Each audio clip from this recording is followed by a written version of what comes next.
Welcome to the African News Review podcast, where we cut through the noise and get to the truth.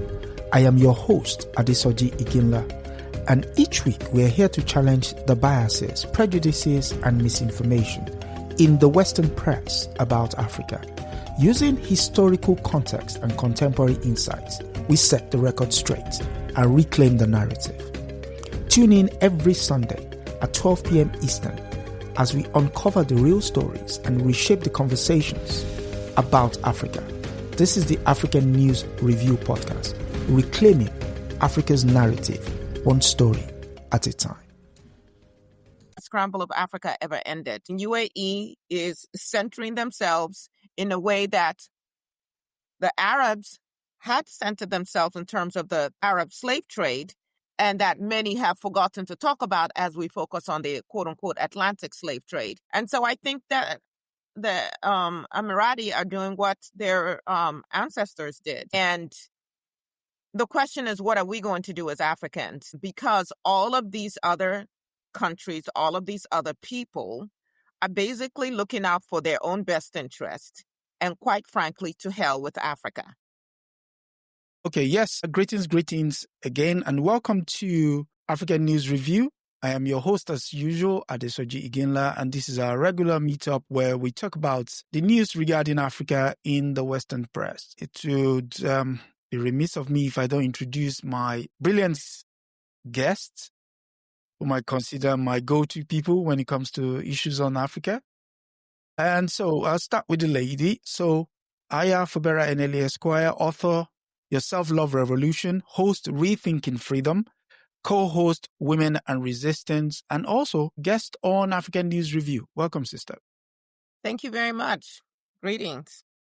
Yeah, the gentleman needs no introduction. He is a man of many parts, sometimes an explorer in Europe, constantly renaming locations in Europe. In fact, if anything, now King Charles might just knight him. He is from Milton, Allimadi, host Black Star News on WBAI, and author of Manufacturing Hate. And should I also add Adwa? So, welcome, brother. Thank you, sir. Yeah, we should do an event. I think next April would be the 5th anniversary of my discovery. So I'll come to London and you organize something. Okay. I'm sure the natives will be waiting. Yes, as it's customary now. So question is, news from where you are. I'll start with sister. Where do I start? I mean, it's a continuation of some of the things we've discussed with the continued shutdown. I believe today is the 38th day. That so is if you crazy. can imagine, It's if you crazy. can imagine people not getting their paychecks and not knowing when they're coming, the kind of strain that begins to put on people. I know my son is visiting from college this weekend, and he told us it's time to sign up for the next semester and start to pay those fees. So, it's the holiday season. Travel is being affected now. So maybe people are not going home for the holidays. We don't know. We'll see. And all the while, this bozo, this felon in chief, is having fun in the people's house, so to speak, has unveiled supposedly a reduction in the cost of certain drugs after rolling back what the Biden administration had put in place, which was actually better than what he's negotiated, except there's this caveat. To get some of the discounts that he's referencing, you have to go through his own website, Trump prescription site. Yes. So he's grifting no matter what. And then locally here in the state of Texas, Gavin Newsom was actually in Houston, Texas yesterday campaigning. And I believe today, if he hasn't already done so, Hot Wheels, Governor Abbott, is going to be announcing his fourth term, his re-election bid for a fourth term, which would make him the longest serving governor in the state of Texas, in the history of the state of Texas. So I guess this notion of leaders, in quotes, wanting to stay on forever is certainly not an African phenomenon. Of course, we saw it with Queen Elizabeth, although you could say her role was more ceremonial.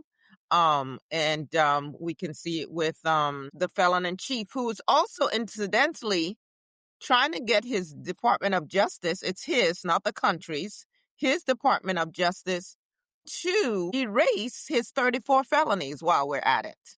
Wow. So there's a lot going on. Yes. Comrade, Okay, so I'm sure you can't top that. to add on to what the sister said, I want our viewers, and generally we need to start teaching people in this country that they should see this not as a Trump issue, but as a Yes. class issue. We should see them just like at some point the French people woke up and they started seeing the aristocrat in the 1780s, right? Leading to the French Revolution. Revolution. The attitude is exactly the same. You know, they're saying let them eat cake, just like the French elite did. It did not end very well for the elite in France. Because just think about it. I mean, I don't even know what to say, right? You are cutting SNAP benefits, you know, working people that still need access to assistance in order to be able to buy food. Because we have what we call the working poor, you know, in this country, right? And that is not a national priority to the ruling class elite. You know, these are definitely the enemy of the majority of the population. So people need to start thinking about there has to be a new class that runs this country that can actually deliver for the people, by the people, for the people. Yeah, so that's what I would like to add to that. And then, of course, in terms of news, we have in New York a candidate that started from 10% and said exactly what needs to be said. He said the problem in New York is that the very rich are too rich and the very impoverished are too poor. And we can't sustain that. And initially people thought, you know, it's crazy because nobody had ever conducted politics in New York City like that, running for mayor by daring to hurt the feelings of the very rich. Of the money class. But he figured, you know, he had more people on his side who would support that notion that truth has to be said. And it turns out that he was right. And for his risk and daring to speak the truth, he has now been elected mayor. You saw it was a tough ride. They went to extreme levels of Islamophobia, racism. You have former Governor Cuomo abusing Eric Adams, and Eric Adams, the second African-American mayor of New York City, allowing himself to be abused like a puppet for Cuomo to spew racism and Islamophobia on behalf of Cuomo to provide him with some firewall. It was really disgusting. And I am so happy to see that the citizens of New York City repudiated this kind of hatred and Islamophobia. Thank you. I know we've got to jump to our stories, but can I just juxtapose what happened in New York with what happened in Minneapolis? So Minneapolis also had a social democrat who was running for mayor, who happens to be a Somalian immigrant in a city with a lot of Somalian citizens. Immigrants. Well, let me rephrase. U.S. citizens who are Somalian immigrants, right? So they immigrated here. They now have citizenship, so they can legally vote here, for those of you who need to make this distinction. And he was preaching almost the same thing as Zohran. Now, I know everybody brings their own charisma and so on to the table. But he was rejected. He did not win. I think he lost by like 6 percentage votes or whatever to Joshua Frey. And when they talked to some of the Somalians who did not vote for him, it was because he's from a different tribe originally in Somalia than they are. So even though he was speaking the same language, making some of the same promises that took Zohran over the top, in Minneapolis, people who looked like him largely rejected his message. His message and his candidacy, and chose someone who is visibly white-skinned because he's from the wrong ethnic group. Right. That was from the same part country. of the problem. Part of the problem. The other part of the problem was that they have like a coalition of these progressive parties that had endorsed him, and they withdrew the endorsement. That is just disgusting. And that, I think, was probably the primary reason, because then the voters that listened to that so-called progressive entity probably did not vote for him after the endorsement was withdrawn. So that is something that also needs to be looked for that. And I'm glad you brought up the issue of the Somali community there. There was a big national scandal, and I'm sorry, I know I'm eating into the times for the program, but no, go on, I can't let it slide. It's like an elephant in the room. It's all Africa News Review, because True, thank you. You're right. It is. Yeah. So there was a national scandal over alleged embezzlement of funds during COVID relief and the pandemic. There's a national food program administered. It's actually financed by the USDA, but in each state, they select entities to administer it. In Minneapolis, it was the Department of Education, right? Now, because of their negligence in not properly supervising, there was massive abuse in this program. They work with two sponsor organizations who then select these vendors and supervise them, right? So, of course, if there's lack of appropriate supervision, people are going to abuse the program. So you had people who allegedly were overbilling for what they claimed they served hungry people during the pandemic. But what happened is they targeted only the Somalis, the vendors, and did not go after the officials at the Minnesota Department of Education, who were completely negligent. The stories, the newspaper articles there, all just demonize the Somalis, right? I read them, and I wrote 3 articles that pointed out the role of the Minnesota Department of Education. None of those local papers even covered this up to date.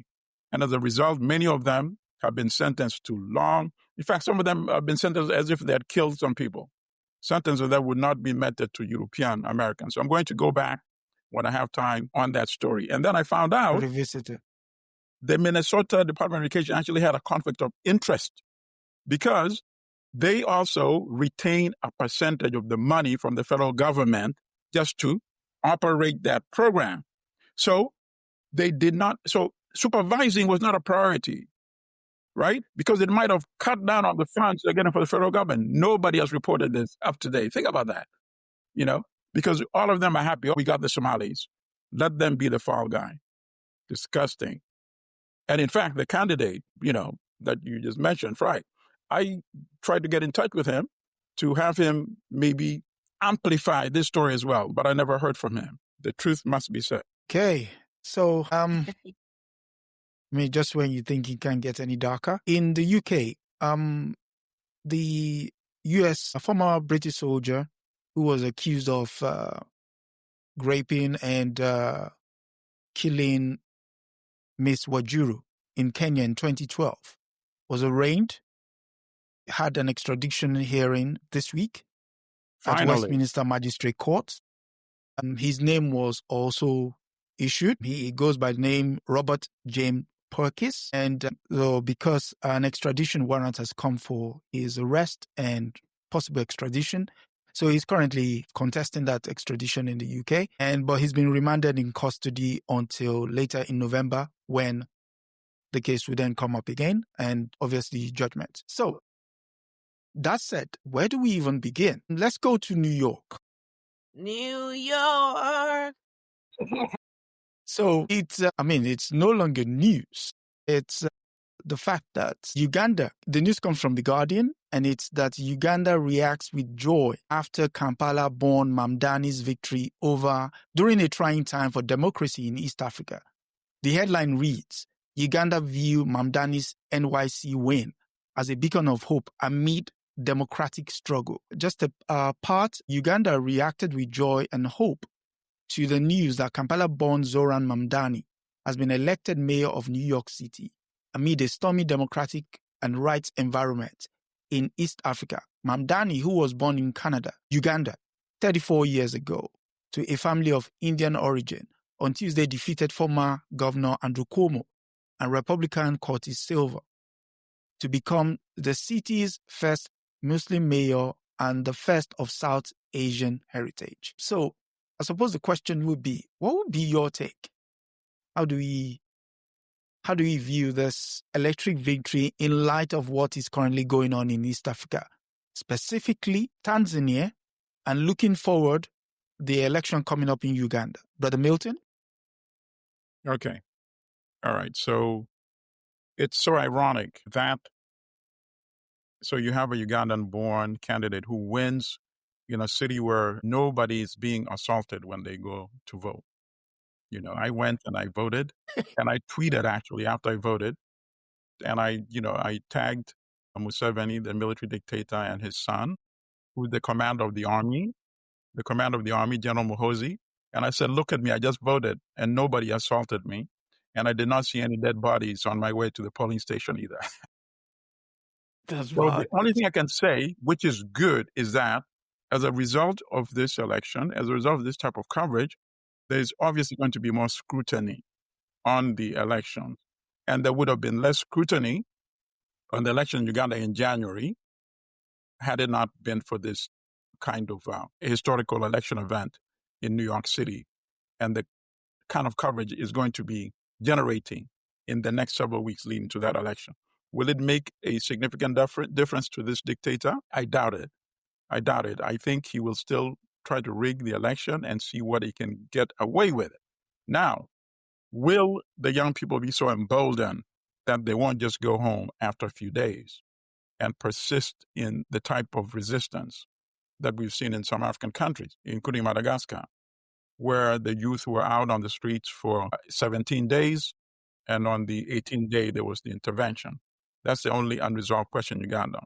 I believe the regime will probably go ahead with its plan to rig the election, unleash violence, and turn off the internet like they did in Tanzania, and then emerge after 700 bodies, as reportedly killed in Tanzania, and declare herself the victor with 89%. In Uganda, you probably won't declare 89 because in the last election 5 years ago, which, it's A believed... second, is it down to 89? I thought they initially announced 98%.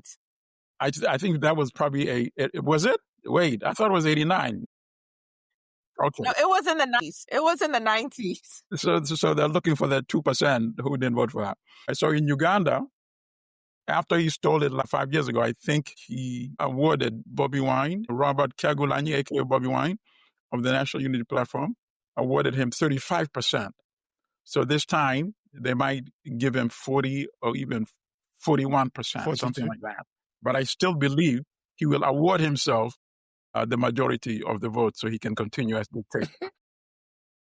The day after is the question, of course. Let me just add one more thing, because the headline suggested the East African connection, which is true. As you saw on social media, there was a lot of engagement from young people in Kenya and Uganda. And it continues up to now, denouncing the violence against the youth in Tanzania. I think it was yesterday that 2 Kenyan activists who had come and just observed some of the rallies and election rallies that Bobby Wine's party is holding, they were abducted 5 weeks ago. And the government first denied it. Oh, we don't know where they are. I think they were released either early today or yesterday, and they're back in Kenya now. And the regime has now admitted that, yes, they are what we're going to professional riot instigators. And so that's why we kept them, as the dictator himself. I don't know what he meant by them. He said we kept them in the fridge for the last 5 weeks. And some leaders in Kenya has been calling us, and now we have released them. So that's the context in which that article should also be seen. Over to you. So reading this story just evoked a lot of different thoughts and emotions for me. Of course, I'm thinking of Idi Amin. I'm thinking about the, we could say, forced exodus of people who looked like Mamdani. Correct. For different reasons, and we can argue whether they were justified or not. I think there are arguments on both sides.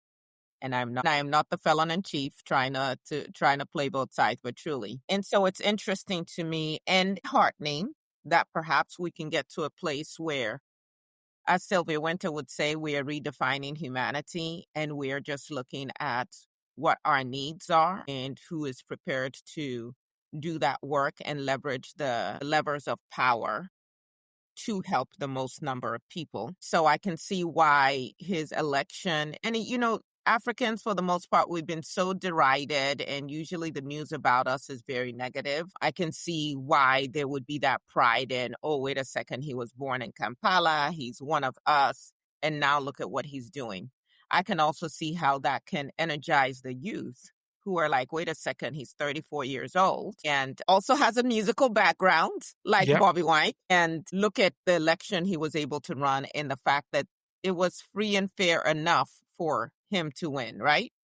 Thank God the ICE was not employed in New York as they're threatening to employ in California and in some other places. Having said that, I don't know that we pull any major lessons from it. Again, it would be, unfortunately, I have to say that I have zero confidence in my elders in Africa. They have definitely let us down as a continent. And so it is going to be up to the youth, and not even my generation, because my generation, we like to wax eloquent but not do anything else.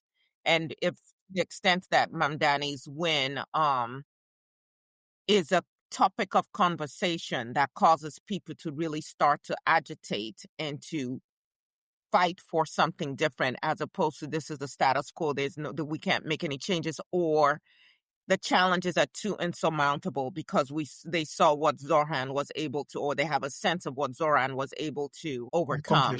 Hopefully that makes a difference. But having said that, I do want to note, though, that when we look at the election results in Virginia and the exit polls in terms of how Black people voted, for the most part, the Democratic Party or the candidates that the Democrats put forth garnered about 90% of the votes from Black voters. Okay. It was very interesting to me to look at the exit polls for the mayoral race in New York and to see that there were still large swaths of Black and Latino people who are at the bottom of the economic rung in New York that still voted against their own interests. That makes no sense to me. Now, forget 50 cents. He's a millionaire. He's doing what he needs to do, protect himself, I suppose. But I lived in New York City. For the vast majority of us who, you might have a room and a bed, but no window to pour any, as they would say, a pot and to be able to pour it out of the window. It was really interesting to me that I believe it was something like 52% of Black women who voted for Mamdani. Yeah. Other 48% split their votes, largely gave their vote to Cuomo, but, a few people to Silva. And although they were still the highest voting bloc for Mamdani, and for Black men, it was 60%. I would have thought I would have seen numbers similar to those in Virginia. So it'll be interesting to see what extent his Muslim background plays in this, or the fact that he's Indian. I also saw that as soon as he announced his transition team, some people were asking, well, what? He has no Black person on there. There actually is a Black woman on there as well. But certainly I can see some tensions. We'll see how that works out. All right. So, okay. One final question on the Mamdani victory. Could the way he organized his election be a blueprint for subsequent elections with regards to either Africa or just young people in general in terms of organization?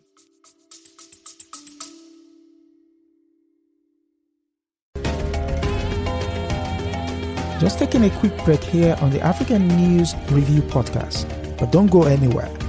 If you're enjoying our deep dive into the real stories behind the headlines, make sure to subscribe so you never miss an episode. Every Sunday at 12 p.m. Eastern, we're here to debunk the myths and bring you the truth about Africa. Want to help spread the word? Share this podcast with your friends and leave us a review. It goes a long way in helping others discover the real Africa. Without further ado, let's get back to setting the record straight.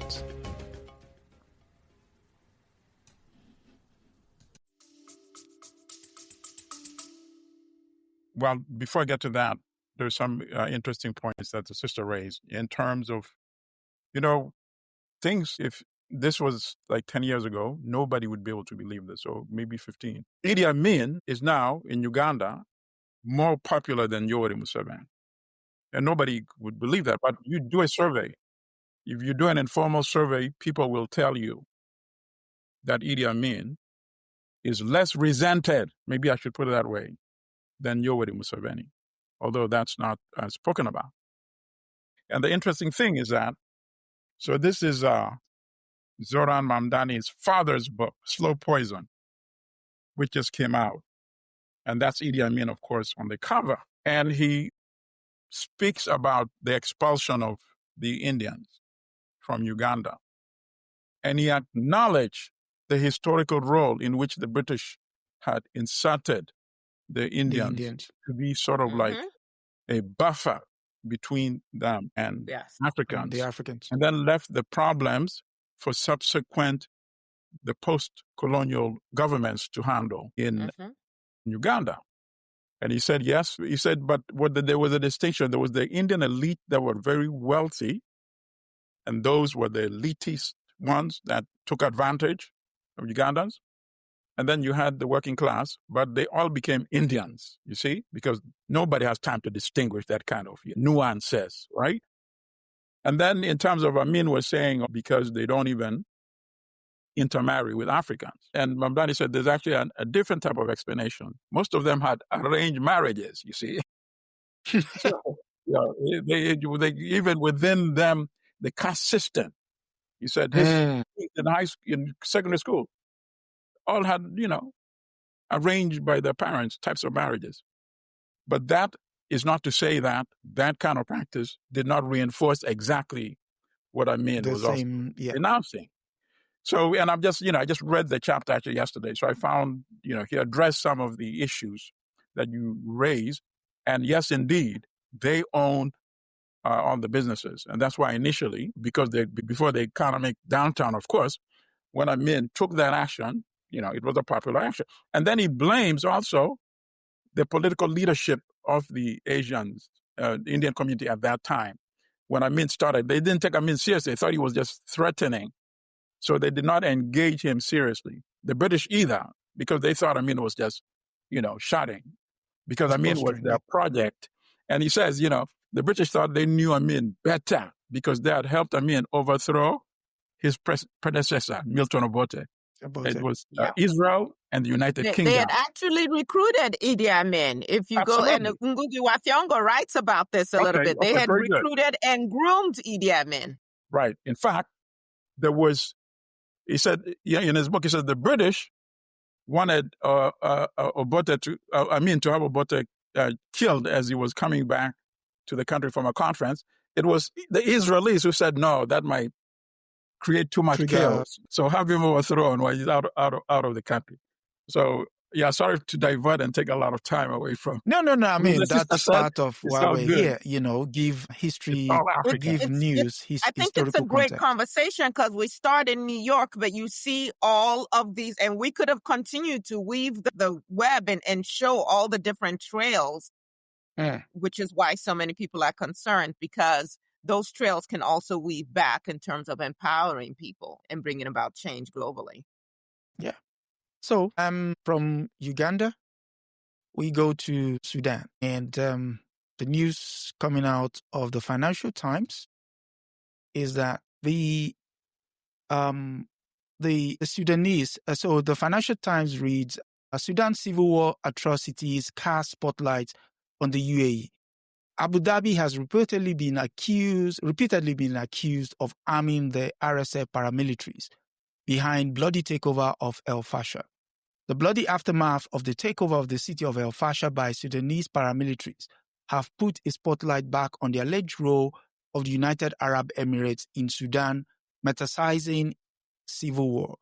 Armed trafficking monitors, rights group, and Sudan army-backed government has repeatedly accused the UAE of funneling weapons and resources to rapid support forces. So, I suppose the question would be, who is the UAE in the grand scheme of things when it comes to African politics? Sister. The UAE, what comes to mind, read this article and all the other articles we've read regarding Africa is, just like in America, we talked about a post-racial America, and then it's like, oh, okay, that's the past, and now we're moving on to the future and all of that. In Africa, I think we've talked about this Scramble for Africa as though it was something in the past, and now we have our independence, and now, look at what these countries are doing and they're not taking care of business. I don't believe that the scramble of Africa ever ended. And UAE is centering themselves in a way that the Arabs had centered themselves in terms of the Arab slave trade, and that many have forgotten to talk about as we focus on the quote-unquote Atlantic slave trade. And so I think that the Emirati are doing what their ancestors did. And the question is, what are we going to do as Africans? Because all of these other countries, all of these other people are basically looking out for their own best interest, and quite frankly, to hell with Africa. And so whether in the story that we just covered, whether you're talking about Israeli calls and says to Britain and Idi Amin, no, don't kill Obote now. There've always been these outside players dictating what happens in our countries. And we see that it's no different here. And by the way, we can talk about what the UAE is doing in this particular instance. And then if we have the conversation about even the unrest in Nigeria and in that whole Sahel region, you're going to have to insert UAE again, or at least acknowledge that they've inserted themselves in that, in creating and funding those conflicts. So the rest of the world, bottom line, benefits when Africa is in chaos. Because if you come into my house and me and my husband and my children are fighting, doors open, windows are open, in the midst of us fighting, you can come in and cart away whatever you want to. Put in a few blows, hide your hand, and I think it's my husband who hit me. I'm going at him. By the way, you're taking whatever you need to out of my house. And that's exactly what's happening in Africa. So I'm not surprised to read this article. My question again is, African leaders, how do we come together, not in a place that is bugged by the Chinese, to have some serious conversations about what we are going to do to protect ourselves? Because if we can't protect ourselves, we don't have stability. If we don't have stability, we cannot have growth. And we cannot then decide what happens to our own resources. Wow. Right. All right. So we have to start with the most critical component, which is the state in Africa. And that's part of the main problem. We have many fictitious states, really. So let me use Tanzania as a classic example. You have somebody who inherited the presidency because Magufuli died, right? And she became president. Now she's running on her own terms to be elected as president. What does she do? She locks up the two major opposition candidates, right? And then have 8 minor unknown, I don't know a single name of any one of the 8 people that supposedly ran against her. And maybe she doesn't even know either, right? And then you have you shut down the internet, social media. You unleash violence. You declare yourself president. And you have the executive chair of the African Union come and congratulate you. And that is it. So this is supposed to be a transition in a state. We can't let so-called states function like that. These are fictitious states. So in Sudan, we have another fictitious state. The state in Sudan is represented by General Burhan, the commander of the army, and it's being contested by General Hemeti, the commander of the death squad that is controlling rapid support forces, right, southern and southwestern part of the country. And then in all these other African countries, we have these leaders of fictitious states as well. So they are not going to be offering any solution. In fact, where are they? Why is this being discussed in the United Nations and not the African Union? Why was there a so-called meeting in Washington that did not involve a single African country from Africa south of the Sahara, not involved in that meeting? The countries mentioned were what? Egypt, United Arab Emirates. I don't remember the other countries, but Nigeria was not there. South Africa is not there. Kenya is not there. So the affairs of Africa is being discussed away from Africa without participation of Africans. We are in a very serious state. In fact, a lot of the conversation we're having now, and that's part of the problem, because there are not many media outlets such as this conversation we're having.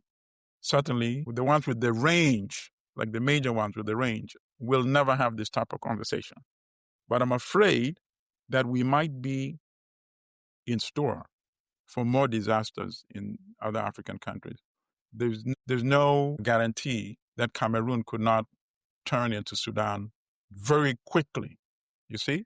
There's no guarantee that Uganda could not turn into Sudan very quickly, depending on what happens in January and going forward.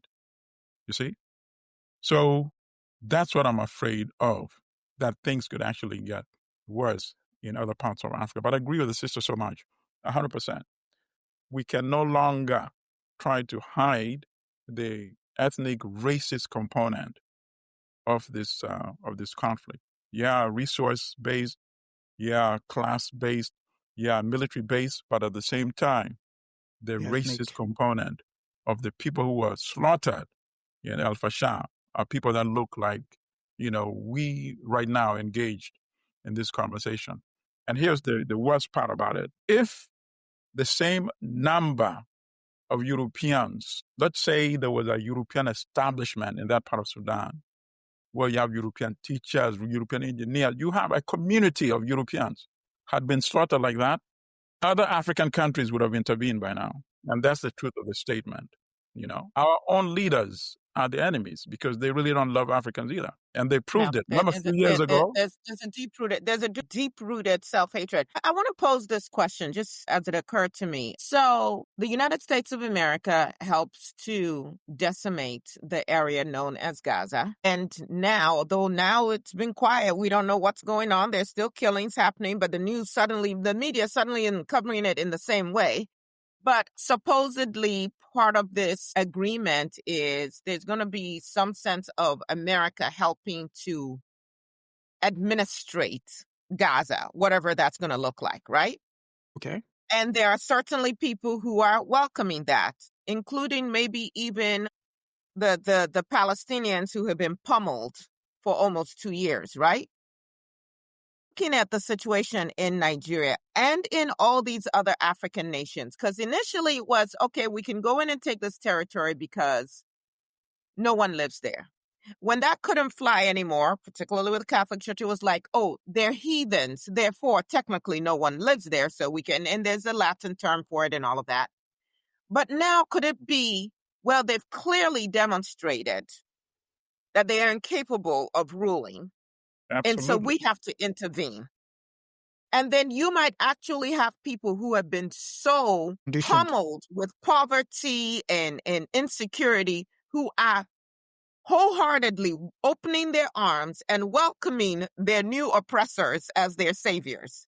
Because I certainly see that, social media, looking to the West, looking to the UN, looking to the UN Security Council. We're going to cover that with another story, to come and save us, but not talking about what we need to do ourselves. Are we not setting ourselves up? Because these guys, similar to how the Civil War never ended in the United States of America, there was always a group that's like, we're getting back, quote unquote, on top. I don't know that these guys, no, let me rephrase. I'm clear that these guys never intended to relinquish power over Africa and its resources. No, okay. I mean, that's a fact. I mean, imperialism and capitalism thrives on exploitation. So you exploit the weak, particularly the weak that have resources, the ideal. And of course, Nkrumah warned about this. He wrote a whole book, Neocolonialism, the last stage of imperialism. He listed exactly what would happen. And as he's struggling to come out right now and rejoin this struggle, he's just shaking his head and saying, unfortunately, I told you so. He did tell us so, and tell his generation. We engage actually, I think, in the second phase of the independence struggle. The independence struggle resulted in fictitious states who were beholden to the West, beholden to the World Bank, beholden to the IMF. I think the big hiccup was Kenya, when they said, no, why should you prioritize the IMF and World Bank over us, the young Kenyans? And they refused. They killed like 50 plus, but they kept coming back because they knew they would die of hunger anyway, you see? Anyway, yeah. So the government had to back off there. There's going to be a lot of backing off going forward. I think the nature of the state needs to change in Africa.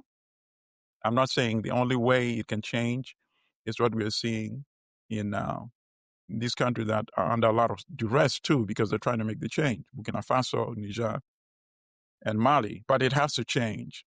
It has to have governments that say, and I don't care what form of government it is, our resources belong to us. We are the number one priority. Then let's engage on those terms. Yeah. There's one thing I like to point out. People like numbers. I was researching the issue of the UAE in Africa. Apparently, the UAE has 97 billion in investment in 2024, 3 times the size of the Chinese investment in the same year. In Africa? Or around in the Africa, world? yes. Okay, so in you've Africa, answered the question in already. 20 countries in Africa, You've answered 7 the question billion US dollars.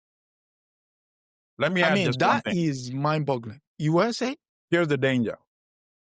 Countries have more constraints than corporations. So while we keep referring to UAE, that's not a country. That's a corporation. A corporation, they designate who are the officials, the CEO, the board of directors, the chair. That is a corporation. A corporation has no constraints. And, it's like having... They're acting accordingly, yeah? Absolutely. Having Exxon. Okay, Exxon, do whatever you want in Nigeria with no constraints, Plus, Sure. we have the advantage over Exxon because they're recognized as a country. So one final question on this story. Even in the next story we're going into, there's 2 key things. There's a key common denominator with those 2 countries, i.e., let's go to the country. You will see what I'm about to say. So, by the way, brother Adesoji, you have a very important question in the chat. Okay. I would People want see to it. to know where your glasses came from. For all the things. Don't tell me it's from the UAE. Otherwise, I'll just tune out of this. Okay, so the next story comes from France 24, and it's titled "Jihadist Fuel Blockade Squeezes Mali's Military Leaders." The lead reads, Mali military rulers have been grappling with a weeks-long blockade on fuel imports imposed by al-Qaeda-linked militants. The blockade has plunged the landlocked West African nation into power shortages and deepened the strain on its ruling junta. The landlocked West African nation of Mali is being squeezed by a weeks-long blockade on fuel import imposed by jihadi militants as the insurgent threat grows across the region. The blockade has been a major setback for the Mali military junta in a country that relies on fuel imports from neighboring Senegal and Côte d'Ivoire. Now, this is the part that stands out. Meanwhile, 2 UAE citizens kidnapped by JNIM were released on October 31st. There's a lot of contradictory information about this liberation, said Nasser. At the end of the day, we got to know that it was through merchants and traffickers in Mali that the deal was done, and we know that a bounty of $50 million was paid, and that 20 tons of ammunition will be provided in exchange for the hostages.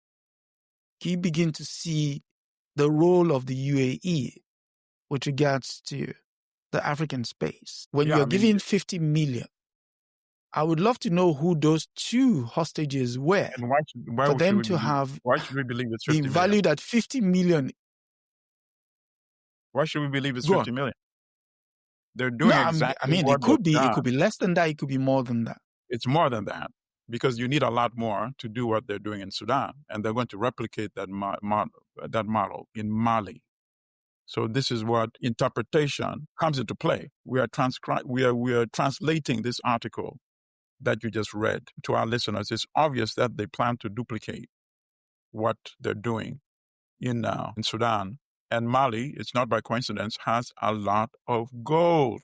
So it's very clear what they're doing. you know?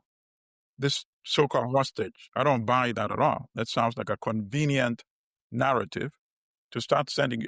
You'd send 20 tons of weapons for 2 hostages? What kind of nonsense is that? Think about that.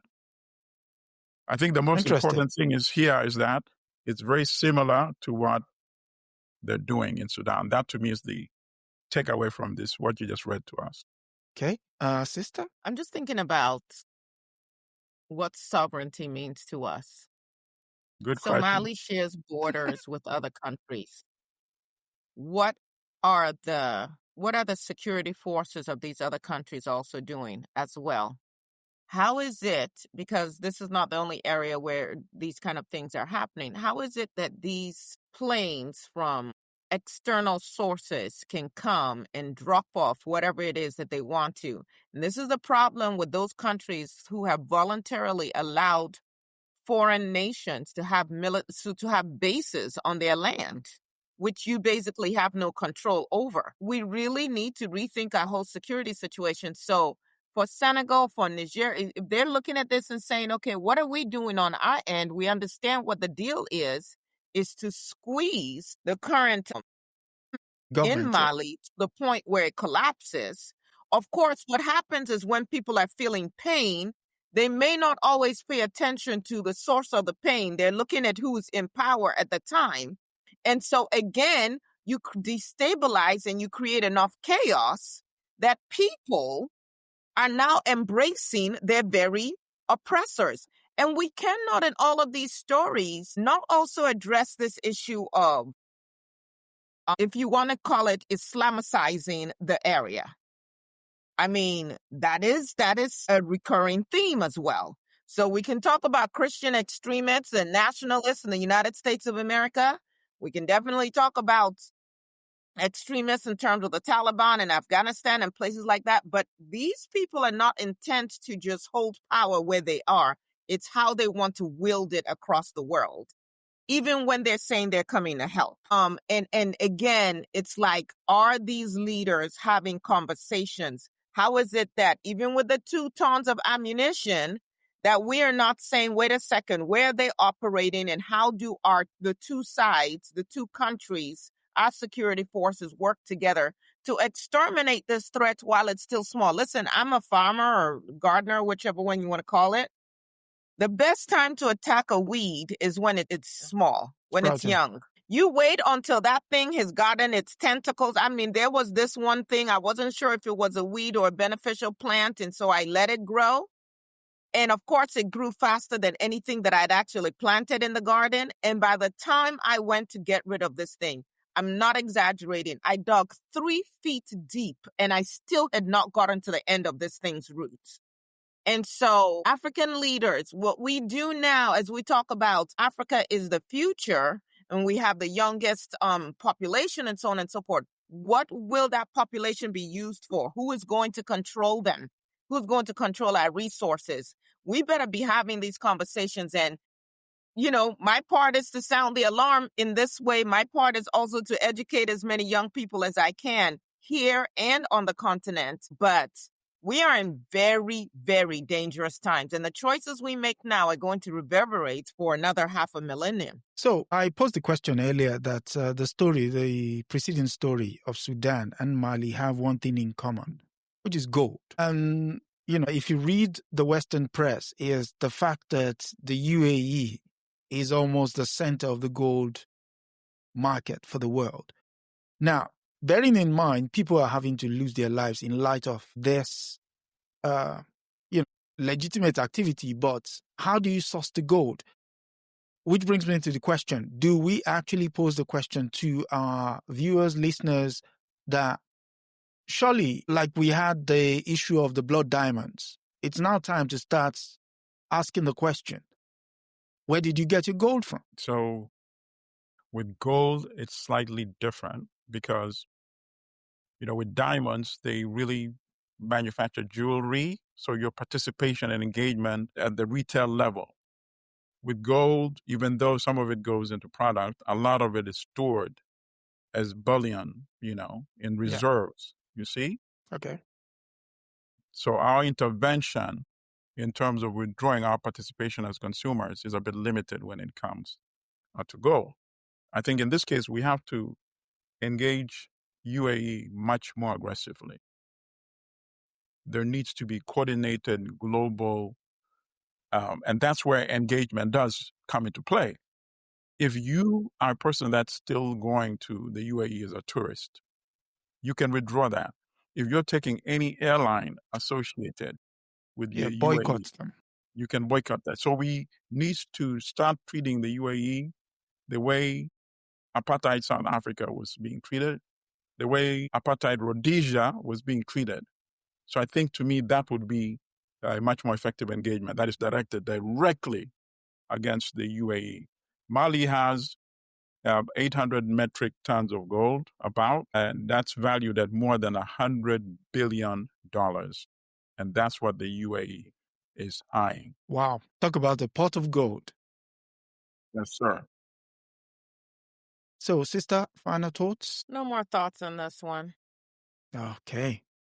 So we continue to watch this space and we go to our final story, which is from The Guardian. And it reads, this is an ongoing one. It reads, UN approved resolution supporting Morocco's claim to Western Sahara. Move is strongest endorsement yet for retained rule over disputed territory despite fierce opposition from Algeria. The UN Security Council has approved a US-backed resolution supporting Morocco's claim to the disputed Western Sahara despite fierce opposition from Algeria. Although Friday's vote was divided, the resolution offered the strongest endorsement yet for Morocco's plan to keep sovereignty over the territory, which also has backing from most UN, European Union members and a growing number of African allies. The resolution refers to Morocco's plan as a basis for negotiation, and as with similar resolution in previous years, the text makes no mention of a referendum on self-determination that includes independence as an option, which is a solution long favored by the pro-independence Polisario Front and its ally, including Algeria, Russia, and China. Now, why is Western Sahara key? Western Sahara is a phosphate-rich stretch of coastal desert the size of Colorado that was under Spanish rule until 1975. It is claimed by Morocco and Polisario Front, which operates from refugee camps in southwestern Algeria and claims to represent the Sahrawi people indigenous to the disputed territory. Your thoughts? You want to go, sister, or should I? You can go. All right. So we've discussed the Sahrawi region on a number of episodes. And I think what seems to be the shift here is that Morocco seems to be in a commanding position. Morocco feels it has done what Israel did when the Palestinians were driven out, when the State of Israel was created, and the population configuration, demographics transformed. Changed. And with the Sahrawi, the referendum was called for in 1990. That is almost 35 years ago. Years ago. So yeah. Morocco now thinks it's done in Israel on that part.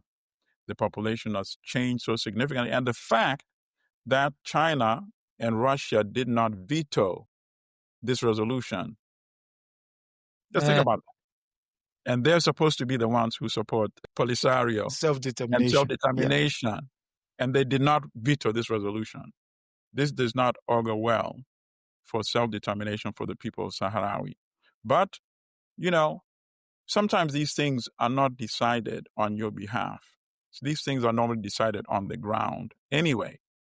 So it's very delusional for Morocco to think that just because they're getting some people on the Security Council to agree with their opposition, while you have this huge population of Sahrawi exiled right next door, and you think the problem is just going to disappear, you're just fooling yourself. And everybody who is on the Security Council entertaining that notion, they're also fooling themselves. That's what I can say. Sister? Is this the making of another Gaza in Africa? Yep. In the sense that, again, we've got this strip. You have settled certain areas and built up this wall, and your people have relocated into that area and so on and so forth? But that doesn't mean that the original inhabitants of that land are just going to all say, it's okay. it's okay, we forget, we give up our land, our sovereignty, our right to govern ourselves. So I guess we shall see how this works out. What comes to mind with all of these stories, and so many that we've covered in the past, and I want to link it even to what's happening here in my neck of the woods as we get ready for primary elections in March, who will determine the candidates on the ballot for the November general election, is that all too often I see people who are being oppressed, who are marginalized, just essentially cannibalizing each other. Just not being able to come together and say, you know what, we might have our differences, but let's focus on what we have in common. Let's understand that if we are divided, we all lose. And so let's come together and see how we can work together to protect ourselves, because in the meantime, there are all of these external forces, which we know for sure do not want us to prosper. And I just see us not being able to have those conversations. And so what I would say to people listening is, it's one thing to talk about these things on an international level, to talk about them on a national level. But I think it behooves us to now bring it closer to home. Like, what are you doing in your own interpersonal relationships? How are you resolving conflicts within maybe even your own home, your own siblings? How are you communicating with people in your community? How are you building in your own community where you are? Because if you have all these concerns about what's happening in Africa or anywhere else, but you're not doing anything in your own community, you are kind of part of the problem too. And as we start building up the know-how and the confidence in resolving issues and disagreements, even at that very basic interpersonal level, then it's going to translate to skill sets that allow us to do the same at more and more, if you will, sophisticated organizational levels. And what I'm seeing in Africa is, and in the diaspora as a whole, we have so little confidence in ourselves.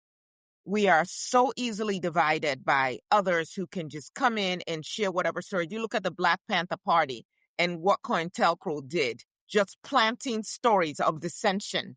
And because they were not effectively communicating with each other, it just made it so much easier for them to be scattered and to be done away with. And so that is what I would say, is that we can talk about these stories on the national, international level, but each of us also needs to be examining what are we doing as individuals to build where we are and to build up those skill sets and that mindset for the bigger, more macro issues that we all have to deal with. Yeah. Yes, that said, I think we have come to the end of this week's episode of African News Review. If this is your first time here, do like, share, and subscribe. The audio version is also available on all podcast platforms. And yes, I must, as always, thank you both for coming through, to sharing your thoughts, your insights into the various stories we have, helping us to understand with historical context why all this story matter. And like someone did ask the question the other day, that actually in the chat, and he said, I am amazed at Black Africans who cry about Palestinians when Black Africans were murdered by jihadists. Point of the Palestinians actually help train most of the freedom fighters during the initial revolutionary movements. They were all based in Algeria. Algeria was a staging post, and even the Black Panthers were there training with the Palestinians. Hence, it was known as Black Algiers. So if you do a bit of search, you will find a book. There's a book out there that covers the entire thing. And so that said, we've come to the end. To add to that, Yes, you should go. also say the jihadists don't represent all Palestinians or all Arabs. There's some reactionary Africans that certainly don't represent all Africans. In fact, one could even say that maybe almost every single African president right now don't represent Africans as well. Okay, yep. most of them are reacting. True. And for the ones that did represent Africa, they were gotten rid of. The name rolls off the tongue, but that's a matter for another day. So, sister, any final thoughts? Yes, the goal is 2,000 subscribers for this channel by December 31st, 2025. We don't have to wait till December. We can make it happen this month. So please please share to all your social media. Share the little shorts as well. Subscribe, hit the notification bell, all those good things. Thank you. Okay. I echo those sentiments. Karen. Thank you. Yeah, Brother Milton? No, I said I echo those same sentiments. A luta continua. See you next Okay, yes. I would love us to live on the words of Kwame Nkrumah, who said, Africa must unite. We have before us, not only an opportunity, but a historical duty. So if we unite... Was that Kwame Nkrumah or Kwame Mamdani? Which one? No, just kidding. No, it's Kwame Nkrumah who inspired the name Zohran Kwame Nkrumah. Kwame Mamdani. No. Yes. Look at me. Thank you very much. Until next week. Yes, it's good night and God bless. Sante Sana. That's a wrap for this week on the African News Review podcast. We hope you are leaving with a clearer, more truthful picture of Africa. Remember, every story has another side, and we're here to uncover it. Don't forget to join us next Sunday at 12 p.m. Eastern as we continue to challenge the narratives and reclaim Africa's voice. If you've enjoyed the show, be sure to subscribe, share, and leave us a review. Until next time, keep questioning, keep learning, and keep seeing Africa for what it truly is.